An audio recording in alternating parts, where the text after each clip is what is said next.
মুসলিম বিশ্বের প্রশ্নে ইসরায়েল, ভারত এবং বাংলাদেশের যে সন্ত্রাসবাদী আওয়ামী লীগ যারা এখান থেকে উৎখাত হয়েছে তাদের অবস্থান একই সমীকরণে এসে দাঁড়ায়।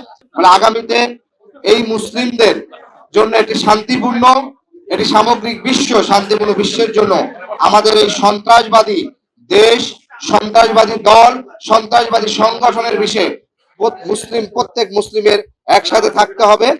যুক্তরাষ্ট্র, ভারত, ইসরায়েল, ফ্রান্স সহ এক সমীকরণে থাকতো। বিপরীত দিকে আমরা দেখেছি ইরান সহ আরো দুটি পরাশক্তি তাদের পাশাপাশি কিছুটা অবস্থান করলো। সর্বশেষ ক্রুশিয়াল মোমেন্টে কিন্তু তারা একই সাথে অবস্থান করেনি।